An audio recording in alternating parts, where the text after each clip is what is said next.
Bom, boa noite a todos.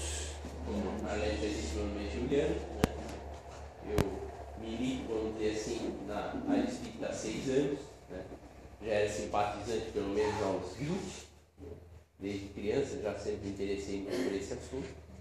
Mas cada um tem sua hora, seu processo, de chegar na casa espírita. O meu foi há 6 anos atrás, está completando 6 anos esse ano. E depois disso a gente vem buscando estudar, E buscar conhecimento para melhorar a nossa vida, E hoje a gente tenta passar um pouquinho, desse conhecimento que a gente tem tentado adquirir, para que as maravilhas ou as bênçãos que dentro da nossa vida o Espiritismo realizou possam também ser levadas adiante. Nosso tema de hoje é a lei de causa e efeito, ou de ação e reação, conforme a gente preferir falar. A palestra vai durar em torno mais ou menos de 30 minutos, 35 minutos, e no final a gente sempre deixa um espaço aí para até umas 5 perguntas, dentro do tema ou alguma dúvida que alguém tiver. Se a gente não puder responder, a gente com humildade vai dizer que não sabe também, vamos procurar também descobrir. Eu gosto às vezes de chamar também essa lei de assumir a nossa parte, porque a lei de causa e efeito vai nos trazer que nós temos responsabilidade também com aquilo que nos acontece. Para começar, vou fazer a leitura do capítulo 5 do Evangelho segundo o Espiritismo, que diz o seguinte: causas atuais das aflições. As vicissitudes da vida são de 2 espécies, ou se assim se quer, têm 2 fontes bem diferentes que importa distinguir. Umas têm sua causa na vida presente, outras fora dela. Remontando à fonte dos males terrestres, se reconhecerá que muitos são a consequência natural do caráter e da conduta daqueles que os suportam. Quantos homens tombam por suas próprias faltas? Quantos são vítimas de sua imprevidência, de seu orgulho e de sua ambição? Quantas pessoas arruinadas por falta de ordem, de perseverança, por má conduta e por não terem limitado seus desejos? Quantas uniões infelizes, porque são de interesse calculado ou de vaidade, com as quais o coração nada tem? Quantas dissensões e querelas funestas se teria podido evitar com mais moderação e menos suscetibilidade? Quantos males e enfermidades são a consequência da intemperança e dos excessos de todos os gêneros? Quantos pais são infelizes com seus filhos, porque não combateram suas más tendências no princípio, por fraqueza ou indiferença? Deixaram-se desenvolver neles os germes do orgulho, do egoísmo e da tola vaidade, que secam o coração. Depois, mais tarde, recolhendo o que semearam, se espantam e se afligem pela sua falta de respeito e ingratidão. Que todos aqueles que são atingidos no coração pelas vicissitudes e decepções da vida interroguem friamente sua consciência, que remontem progressivamente à fonte dos males que os afligem, e verão se o mais frequentemente não podem dizer: se eu tivesse ou não tivesse feito tal coisa, eu não estaria em tal situação. A quem, pois, culpar de todas as suas aflições, senão a si mesmo? O homem é assim, num grande número de casos, o artífice dos seus próprios infortúnios. Mas ao invés de o reconhecer, ele acha mais simples, menos humilhante para a sua vaidade, acusar a sorte, a providência, a chance desfavorável, sua má estrela, enquanto que sua má estrela está na sua incúria.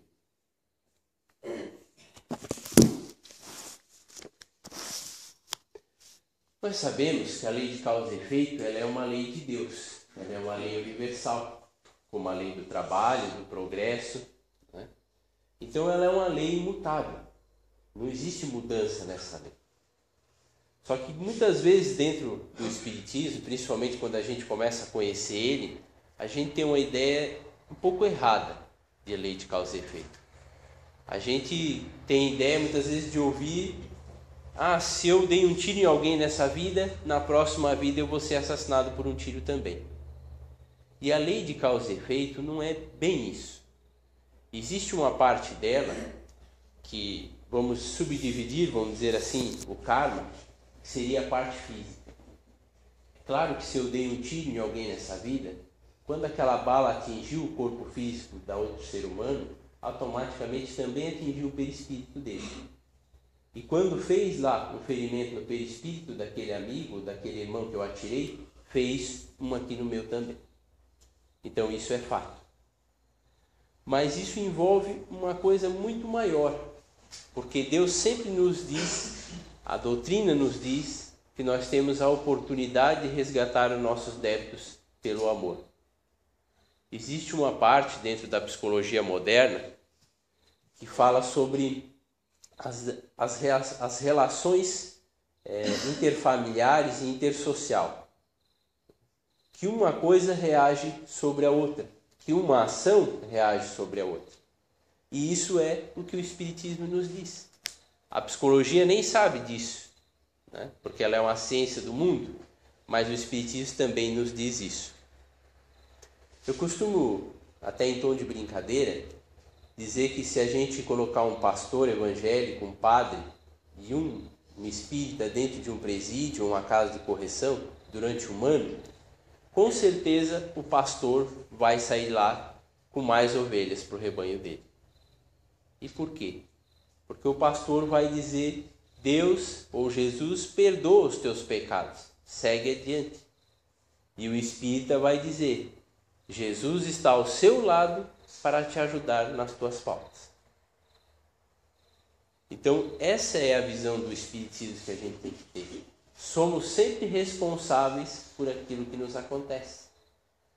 Por muitas vezes isso é difícil admitir, porque quando a gente está passando por um sofrimento grande, a gente muitas vezes não tem a capacidade de raciocinar e de enxergar as coisas claramente.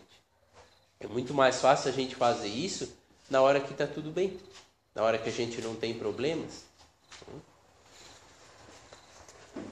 O karma físico, que eu acabei de comentar, ele pode se dar de muitas maneiras. Se a gente fuma nessa encarnação, e todo mundo aqui dentro dessa sala sabe que fumar é ruim, porque hoje a medicina está bem divulgada e todos os médicos, a gente praticamente já sabe todos os males que o cigarro causa. O cigarro, com certeza, além de destruir o corpo físico, ele vai destruir o perispírito. Para a gente dar um exemplo mais claro, existe um livro chamado O Roqueiro no Além. Não sei se alguém já teve a oportunidade de ler. Ele é a psicografia do Raul Seixas, né? O roqueiro brasileiro. Né? E o Raul Seixas, nesse livro, ele conta como é que foi o processo dele quando ele chegou no mundo espiritual. Foi um processo bastante difícil, porque ele morreu devido ao vício do álcool e das drogas. Então lá ele relata que ele ficou alguns anos preso junto ao corpo, né? O corpo se decompondo no caixão, no cemitério, e ele lá preso, passando toda aquela situação, o espírito dele preso junto ao corpo. Mas ele, depois de um tempo, conseguiu se libertar daquele processo todo, foi para um umbral. Mas não era umbral como a gente viu no filme do Chico Xavier, né? Eu acho que todo mundo teve a oportunidade já de ver ou de ler o filme do Nosso Lar. Umbral existe uma série de categorias, né? O Nosso Lar, por exemplo, que parece um céu para a gente, também é dentro do umbral ainda, né? Já é um umbral bem mais fino, mais elevado, mas ainda é umbral. E ele chegando nessa colônia que ele foi levado, que ainda não era um hospital, era uma colônia para expurgação, né, das energias negativas de viciados. E chegando nessa colônia, já no primeiro momento, ele começou a se enturmar, começou a ajudar as pessoas a seguir o conselho de alguns espíritos mais elevados que lá apareciam para ajudar aquele pessoal. E em momento algum, depois do desencarne dele, ele se revoltou. E quem conhece um pouco da história do Raul Seixas sabe que ele era bastante revoltado, né, com o mundo, com a política, com uma série de coisas. E ele não se revoltou, nem no momento que ele ficou junto ao corpo, nem os anos que ele permaneceu nessa colônia, até que chegou o momento dele ser resgatado realmente para um hospital, uma colônia parecida com o nosso lar. E lá naquela colônia ele viu que a coisa realmente não tinha sido muito boa. O perispírito dele estava cheio de manchas negras, em decorrência dos abusos que ele tinha cometido com o organismo físico dele. E ele fez os tratamentos lá no hospital, na colônia onde ele estava, e a maioria, ou quase todas dessas manchas, conseguiu ser retirada dele, né? Devido ao processo terapêutico. Mas teve uma do fígado que não pôde ser retirada, porque isso era um processo kármico dele. Ele danificou o fígado dele nessa vida e infelizmente isso iria ter que trazer para a próxima. Mas eu gosto de falar bastante, ou até mais, do que da parte do perispírito e do que a gente pode trazer de karma de outras vidas, por exemplo, como a rinite, uma alergia, bronquite, né? Existem muitos casos dentro da literatura espírita de sendo pessoas, por exemplo, que têm bronquite e que outras vidas, por exemplo, morreram afogadas, se suicidaram se jogando num rio, no mar, numa lagoa, né? Então danificaram o seu sistema respiratório e por isso nessa vida vem com um problema respiratório.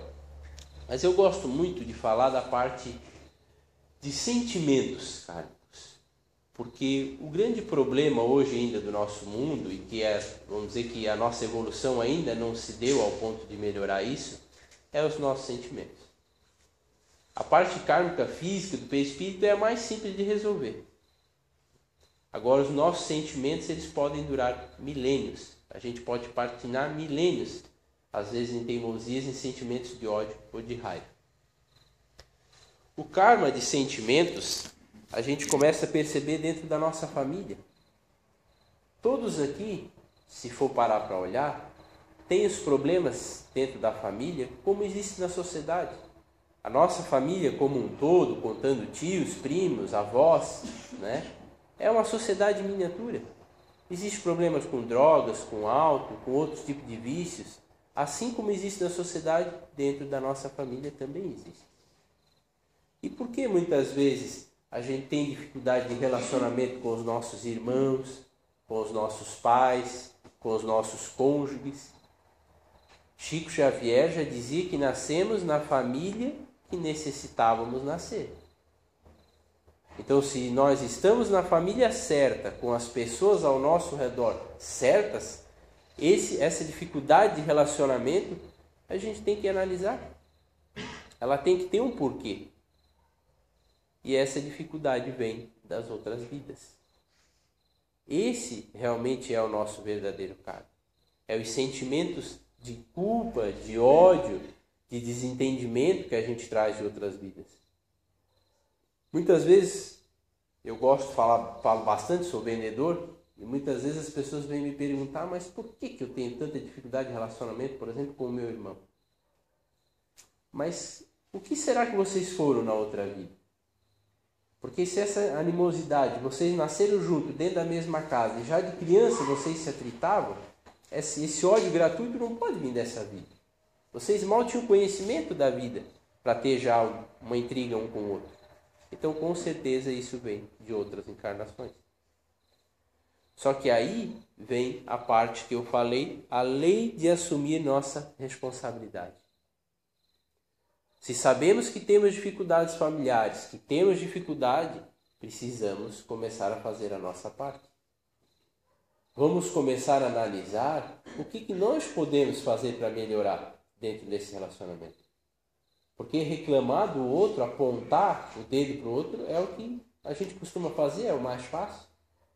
Ah, mas o meu marido não tem paciência, ou meu marido fuma, ou ele bebe, ou ele joga, ou ele não gosta muito de trabalhar. Mas vamos tentar entender o lado dele. Qual é o problema? O que está acontecendo com ele para ele estar nessa situação? Como é que foi a criação dele? Que tipo de pai, que tipo de mãe que ele teve? Qual foi o tipo de incentivo que ele teve na infância? Nós não chegamos ao estágio que estamos hoje na nossa vida, cada um com a sua idade, do nada. Cada um percorreu um longo caminho para chegar até aqui. Então, cada um trouxe a sua bagagem junto para dentro de um relacionamento. O Espiritismo fala muito em caridade, né? O lema do Espiritismo já diz: fora da caridade não há salvação. E eu gosto sempre de abordar esse tema, mesmo que não seja da noite de hoje, porque caridade não é só doar cesta básica, doar um sacolão, né? Ajudar um necessitado. Isso também é caridade. Quem tem a oportunidade de fazer, deve fazer. Mas a caridade mais importante é aquela que a gente faz dentro da nossa casa. A caridade mais importante é ter paciência com os nossos familiares. É chegar em casa mesmo depois de um dia de trabalho cansado e dar atenção para o nosso filho. Isso é a caridade que nós temos que começar a fazer. E não é difícil. Quando alguém nos ofende, vale muito mais a pena a gente não responder aquela ofensa, mesmo que a gente tenha razão, do que a gente brigar com aquela pessoa para mostrar que a gente tem razão. E isso são coisas pequenas que a gente pode começar a fazer na vida da gente. E isso vai começar a colocar a lei de causa e efeito em prática para o nosso bem, para o nosso lado. Porque todas as nossas atitudes, nós somos um campo energético. Todas as nossas atitudes e pensamentos, elas vibram. Se o meu sentimento de hoje vir aqui é um sentimento de amor, eu estou vibrando amor para cada um de vocês. Se o meu sentimento é um sentimento ruim, de ódio ou de mágoa, eu estou vibrando sentimento de ódio, de mágoa para cada um de vocês. Então, se a gente chega em casa no final do dia com um sentimento ruim, negativo, automaticamente a gente já vai empurrar esse sentimento ruim, negativo para o nosso familiar. Para dar um exemplo rapidinho disso, Jesus, na passagem que todo mundo conhece do Evangelho, da mulher adúltera. Ele foi, entre aspas, emboscado, porque eles queriam que ele fosse até lá para ver qual é a reação dele. Então eles foram até a casa de Jesus chamar ele para dizer que a mulher adúltera ia ser apedrejada. Pela lei de Moisés, ela deveria ser apedrejada. E o que ele diria? E Jesus foi até lá. E enquanto ele foi até lá e ele chegou ao caminho, ele já foi preparando a casa mental dele, porque ele era muito superior a nós e ele sabia a situação que ele ia enfrentar e ele sabia que aquilo era uma armadilha. E todos devem lembrar que ele se ajoelhou ao chão e começou a desenhar na areia. Nesse processo que ele se ajoelhou ao chão e começou a desenhar na areia, eu não tenho dúvida nenhuma de que ele emitiu pensamentos de amor e de paz para todas as pessoas que estavam ao redor dele. Porque a fala que ele diz, né, quem não tiver pecado que atire a primeira pedra, ela realmente é muito forte. Mas se qualquer um aqui de nós dissesse isso, a mulher teria sido apedrejada. Ou se duvidar, até a gente teria sido apedrejado junto. Mas ele tinha a capacidade do amor. E quando ele jogou essa energia vibratória de amor para todos que estavam ao redor, ele desmontou eles. Então, quando eles receberam aquela palavra, o coração daquelas pessoas, a mente daquelas pessoas estava preparada para receber. Então, isso que a gente precisa tentar trazer para dentro da nossa vida. Se eu não estou legal, não foi um dia bom, que é normal na vida de todo mundo, antes de eu entrar dentro de casa, faz uma oração. Dentro do carro, dentro do ônibus, antes de entrar na porta de casa. Eu não preciso fazer uma oração daquelas que a gente conhece, o Pai Nosso, a Ave Maria, etc. Eu posso fazer uma oração, dizer, meu anjo da guarda me ajuda, eu não estou legal. Me dá um passe aqui agora para eu poder entrar em casa e estar harmonizado. A gente tem que começar a se apegar nesses detalhes. Porque a nossa condição espiritual ainda não nos permite fazer muito mais do que isso. Nós não estamos prontos para ser um Chico Xavier, uma Madre Teresa de Calcutá. Então nós temos que se apegar a esses detalhes que isso vai fazer grande diferença. Nós temos que combater uma coisa muito importante e que no mundo atual, na verdade, eu acho que é a mais importante, que é o orgulho. Ninguém aqui gosta de ter problemas. Nós não gostamos de ter problemas no trabalho, nós não gostamos de ter problemas financeiros, nós não gostamos de ter problemas de relacionamento, nós não gostamos de ter doença na nossa família, mas todo mundo tem. E por que na minha casa não vai acontecer? Se há tantos casais com dificuldade de relacionamento, por que na minha casa não pode ter dificuldade de relacionamento? Será que eu já sou um espírito puro, que estou aqui como missionário, que eu não vou ter problema se aqui é um planeta de provas e expiações? Então vamos ter humildade para aceitar as nossas dificuldades. Vamos ter humildade para enfrentar os nossos problemas, sabendo que alguma coisa a gente não coordenou bem para chegar nessa situação. E uma coisa que a gente também tem que ter em mente, muito importante, é que as grandes coisas que acontecem na nossa vida, no dia a dia, não são de vidas passadas. São das nossas atitudes desta vida aqui. Aquilo que eu faço de manhã vai reagir para a minha vida de tarde. A lei de causa e efeito, ela está agindo o tempo todo. Essa vibração que eu acabei de falar antes, ela age o tempo todo. Eu sempre brinco, até em tom de brincadeira, mas é até sério. Nós espíritas já estamos botando a culpa até nos nossos obsessores. Nós já queremos passar a responsabilidade para eles. Não, mas eu fiz determinada coisa, mas eu estou muito carregado, muito obsediado. Até nisso nós já estamos fugindo da nossa responsabilidade. Se nós queremos acreditar que Deus é soberanamente justo e bom, e é essa a proposta da doutrina espírita, como de todas as outras religiões também, nós temos que saber que Deus só coloca nos nossos ombros aquilo que podemos carregar. Ele só bota o peso da nossa carroça que nós vamos dar conta de puxar. Se a carroça estiver pesada demais, é porque nós estamos colocando coisas lá dentro que não é nossa. Eu, não há muito tempo atrás, alguns anos atrás, eu tive síndrome do pânico. E síndrome do pânico é uma dessas doenças modernas que eu não conhecia nada sobre ela. Fui estudar depois. Tive muita sorte que sou casado com uma psicóloga. Então meu sofrimento foi muito menor porque ela já diagnosticou rápido. Deve ser merecimento, né? Mas a síndrome do pânico, dentro da psicologia, ela vai nos trazer que somos controladores. Essa é a principal característica da síndrome do pânico, de quem tem síndrome do pânico, é querer controlar. E no meu caso especial, eu confundia ajudar as outras pessoas, se preocupar com as outras pessoas, com querer controlar a vida delas. Assim como eu quero controlar a minha vida. Eu não sou Deus. Nós não somos Deus. Nós não controlamos nem a nossa vida. Porque eu posso sair daqui no final da palestra, pegar meu carro para o Rio do Sul e desencarnar num acidente de automóvel. Então vamos começar a aceitar as coisas sem querer controlá-las tanto.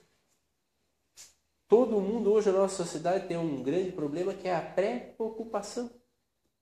E as pesquisas médicas já dizem que 90% das nossas pré-ocupações não acontecem.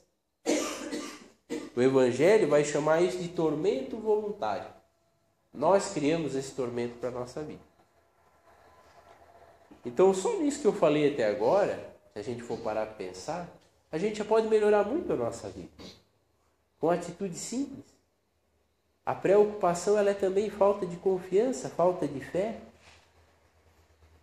Se tivermos fé realmente nesse Deus soberanamente justo e bom, a nossa vida vai mudar muito. Quando a gente vem para a casa espírita, a gente começa no movimento espírita, é tão maravilhoso aquilo na vida da nossa vida que a gente quer arrastar todas as pessoas que estão ao nosso redor para dentro da casa espírita. Isso pelo menos aconteceu comigo e com muitas pessoas que eu conheço. E no começo até parece ser bom isso, porque como fez bem para a gente quer dividir com quem a gente ama, mas isso está errado. É mais uma vez o nosso controle sobre a vida das outras pessoas. A gente não pode querer arrastar ninguém. Até porque quando a gente vê que uma pessoa está fazendo alguma coisa que não é bom para ela, a gente pode conversar, a gente pode tentar orientar, mas ninguém muda a opinião de ninguém. Porque as pessoas só deixam de fazer algo de errado, elas largam um vício, por exemplo, como a bebida, a partir do momento que ela se convence que aquilo está errado. Se ela não tiver convencida daquilo, ela vai continuar fazendo, por mais que a gente fale, brigue e insista. Eu cheguei a pesar 132 quilos. E todo mundo sabe hoje que isso é uma loucura. Eu não ia viver até os 40 anos.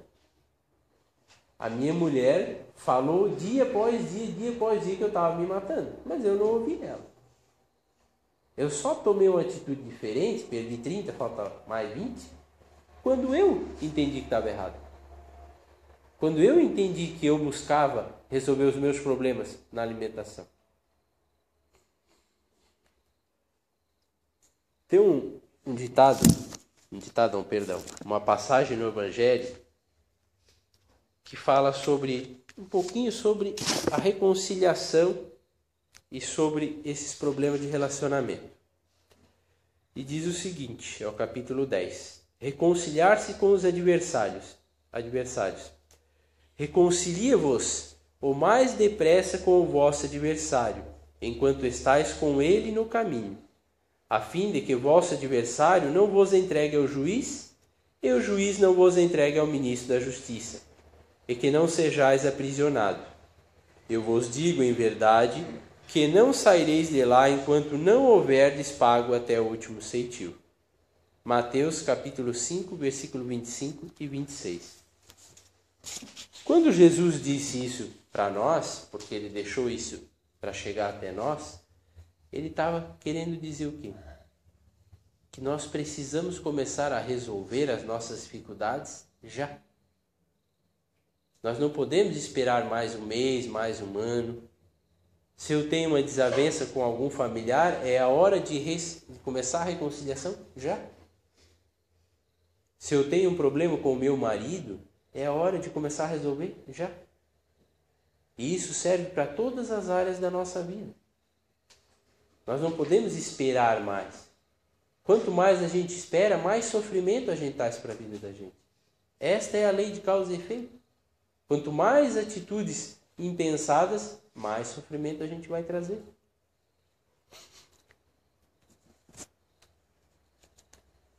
Eu comentei com vocês a respeito da síndrome do pânico. E só para dar uma pincelada rapidinha sobre o que o Espiritismo fala sobre a síndrome do pânico. A síndrome do pânico, dentro da doutrina espírita, há várias vertentes, já hoje o Espiritismo estudando, tanto a depressão quanto a síndrome do pânico, que entra mais ou menos nessa mesma didática. A síndrome do pânico é a obsessão da gente. É tão forte, há tantos espíritos te obsediando e influenciando o teu psiquismo e a tua casa mental, que o teu organismo não suporta. Porque a síndrome do pânico, a sensação de morte iminente, só realmente sabe quem passa para poder descrever o que é. Então isso nos mostra o quanto o nosso passado é delituoso. Quem tem a oportunidade, quem tem a doença a síndrome do pânico, o quanto de obsessores nós temos ao nosso redor. O quanto de pessoas nós ferimos, nós magoamos. Porque o que são os obsessores? São nossos credores. Nós devemos a eles. Por isso que eles estão nos cobrando. Então isso nos mostra o quanto é delituoso o nosso passado. Se nós acreditamos num Deus soberanamente justo e bom, nós temos que acreditar também que Ele só vai nos dar uma tarefa que nós damos conta de cumprir. Senão Ele não seria Deus, Ele não seria a suprema inteligência. Ele ia botar a tarefa na mão de um ser que Ele criou falho. Ele ia falhar junto.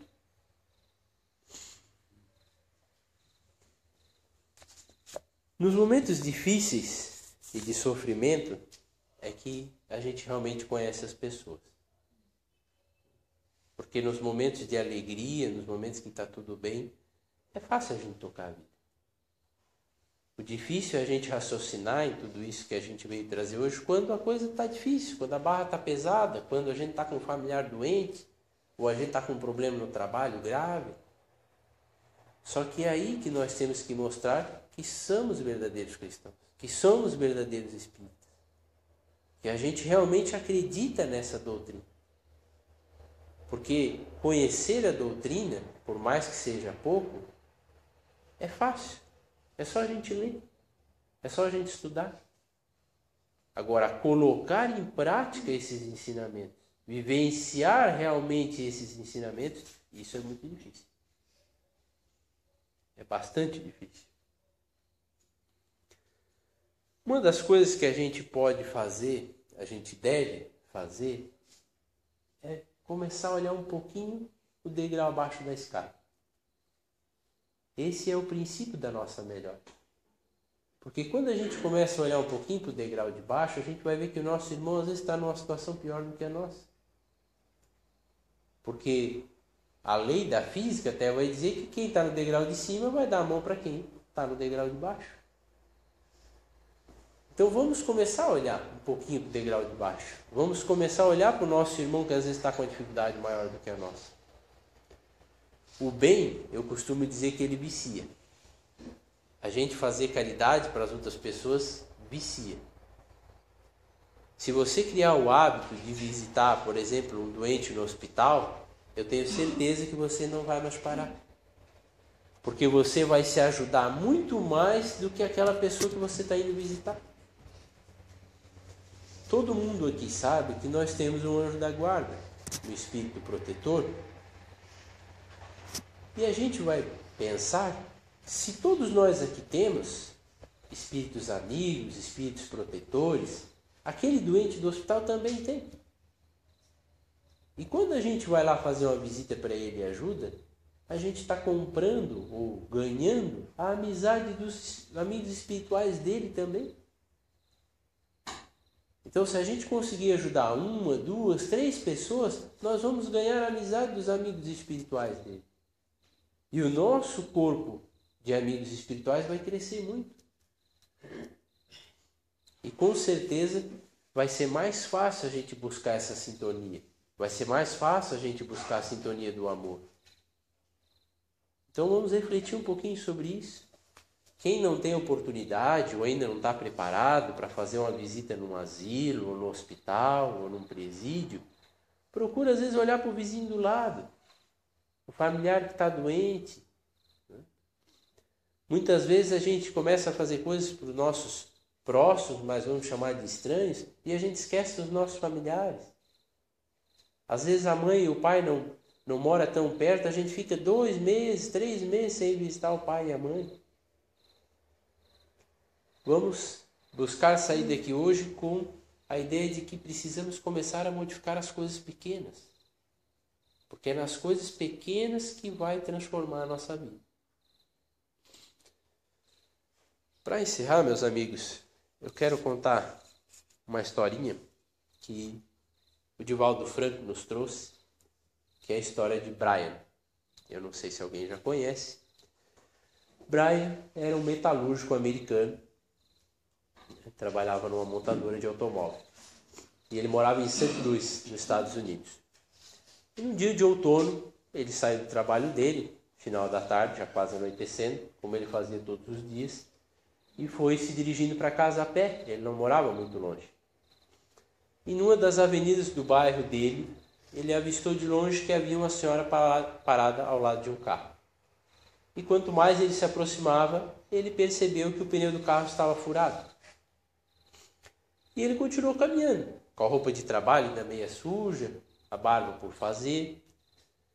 E a senhora do lado de lá, que já estava bastante assustada, não conhecia aquele bairro, tinha entrado naquela rua por engano e com o pneu do carro furado. Já estava anoitecendo, garoava um pouco. E viu aquele homem se aproximando. A gente tem o hábito de julgar muitas vezes as pessoas pela aparência. E ela ficou mais assustada ainda.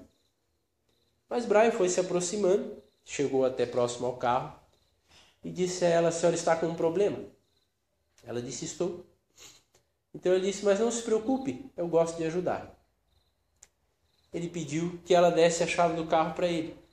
Ela ficou um pouco reticente, não quis dar, mas ele insistiu: não se preocupe, minha senhora, eu gosto de ajudar as pessoas. Ela entregou a chave do carro então, ele foi até a mala do carro, abriu, tirou o step e as ferramentas que ele precisava para trocar o pneu. Enquanto isso, a senhora abriu a porta do carro e entrou. E ele, percebendo a atitude dela, disse para ela: a senhora fez bem. Está um pouco frio, garoando, melhor esperar dentro do carro, logo eu já termino. Ele trocou o pneu, colocou as coisas de volta na mala do carro, se aproximou até a janela e lhe entregou a chave. E ela disse quanto eu lhe devo. Ele disse, a senhora não me deve nada. Como eu lhe falei, eu gosto de ajudar as pessoas. E ela insistiu, mas eu quero te dar alguma coisa, eu quero te pagar. Então ele disse a ela que aquilo que ele tinha feito a ela desse em dobro para alguém que precisasse. E ele virou as costas e seguiu o seu caminho. A senhora, ainda um pouco assustada, fechou o vidro do carro e seguiu pela rua. Andou poucos metros, viu que tinha uma lanchonete. Não era uma lanchonete que ela estava acostumada a frequentar, era uma senhora de posse, mas ela ainda estava bastante nervosa e resolveu parar. Ela parou na lanchonete, desceu e entrou. Logo depois que ela entrou, a garçonete veio até ela atender e ela percebeu que a garçonete estava com uma barriga grande, que estava com uma gravidez bem avançada. Ela perguntou onde era o banheiro e se dirigiu até lá. Ela entrou, lavou as mãos, lavou o rosto e ela escutou a porta do banheiro abrir e a garçonete vinha com a toalha limpa nas mãos. Então ela ficou enternecida com o gesto da garçonete. A garçonete perguntou se ela não queria tomar um café e comer alguma coisa. Ela não tinha pensado nisso, mas já pela atitude da garçonete ela resolveu tomar o café. Ela se dirigiu até a mesa e se sentou. E nisso ela perguntou, a garçonete trouxe o cardápio para ela perguntou para a garçonete se ela já não estava com a gravidez muito avançada para ainda estar trabalhando, se ela não se sentia muito cansada. Então a garçonete disse a ela que se sentia um pouco cansada, mas que ela precisava de $600 para poder ter o filho dela. E ainda faltavam 200 para aqueles 600. E ela não ganhava muito ali na lanchonete. O que mais dava para ela eram as gorjetas. Então, por isso que ela continuava trabalhando. Ela fez o pedido, a garçonete foi, buscou o pedido. Ela foi tomando o café dela, a garçonete continuou o seu trabalho, atendendo as outras pessoas. A senhora resolveu pedir a conta, chamou a garçonete, ela veio e trouxe. Enquanto a senhora foi fazer o pagamento, ela se dirigiu, foi atender as outras mesas. A senhora deixou o pagamento no envelopezinho e foi embora. Quando a garçonete chegou até no envelope, ela tirou e percebeu que estava escrito em cima de um guardanapo de alguém que trocou o meu pneu há pouco. Ela não entendeu muito. A conta tinha dado $5. Ela abriu o resto do envelope e percebeu que tinha $205. Era o dinheiro restante que ela precisava para poder ter seu filho. E a mulher ainda deixou escrito no bilhete de alguém que me pediu que eu desse em dobro. A mulher seguiu o seu caminho. A garçonete continuou o seu trabalho. Trabalhou até o final do expediente. À noite, chegando em casa, já era tarde, ela resolveu tomar um banho. Seu marido já estava deitado. Ela tomou um banho e antes de se deitar, ela se ajoelhou ao lado da cama para agradecer. Deu um beijo no rosto do marido e disse a ele: Brian, Deus já trouxe o que a gente precisava. Então, essa história, meus irmãos, é para retratar o que é a lei de causa e efeito. O que é que nós podemos e somos capazes de fazer na nossa vida. Para encerrar o nosso bate-papo, eu vou contar uma historinha bem curta, mas é verídica da minha vida, que nos últimos meses eu passei muitas tribulações com doenças da minha mãe, da minha sogra, problemas no trabalho. E lá no Centro Espírita de Rio do Sul a gente tem um trabalho que a gente faz com o São Paulo, que é o presidente do centro, que é chamado de trabalho psicológico. É um trabalho bem legal, a gente bate um papo legal, são 3 sábados. E nesse trabalho que eu fiz alguns anos atrás, um espírito que trabalha lá na casa, chamada Hilda, disse a mim que sempre que eu precisasse dela, era para mim pensar nela, que ela iria me ajudar. E eu, uma noite, algumas semanas atrás, eu acho que já faz um mês e pouco, estava muito desanimado, muito mesmo, muito desanimado, sem vontade até de trabalhar, e pensei comigo que eles não me abandonassem naquele momento. Eu sabia que o momento era dificuldade, mas as coisas boas passam e as ruins também passam. e pedi que eles não me abandonassem. E adormeci. Às terças-feiras, lá em Rio do Sul, a gente faz a nossa consulta espiritual lá no centro. E eu fiz a consulta, como eu faço sempre, a revisão, uma vez por mês. E nessa consulta saiu uma psicografia para mim. E nessa psicografia dizia que eu não estava sozinho. Então, meus irmãos, nós temos a prova que a espiritualidade, que Deus existe. Que nós não estamos sozinhos neste mundo. Que nós somos ajudados o tempo todo. Os irmãos, os amigos espirituais de Deus estão ao nosso lado. Mas a gente não enxerga eles. E não é nem com os olhos da carne, mas é com os olhos do sentimento, do amor. Se a gente for lembrar a história do livro do Chico Xavier, do Nosso Lar, quando o André Luiz estava no umbral, já muitos anos antes dele tomar consciência, os espíritos já estavam ao lado dele. Mas ele não via eles. Então era isso que eu tinha para hoje, meus irmãos. E que a gente possa levar essa mensagem de mudança, mas prestando atenção nas pequenas coisas, que é isso que vai fazer a diferença na nossa vida. É o que tinha para hoje. Se alguém tiver alguma pergunta ou quiser fazer algum comentário, a gente está aberto.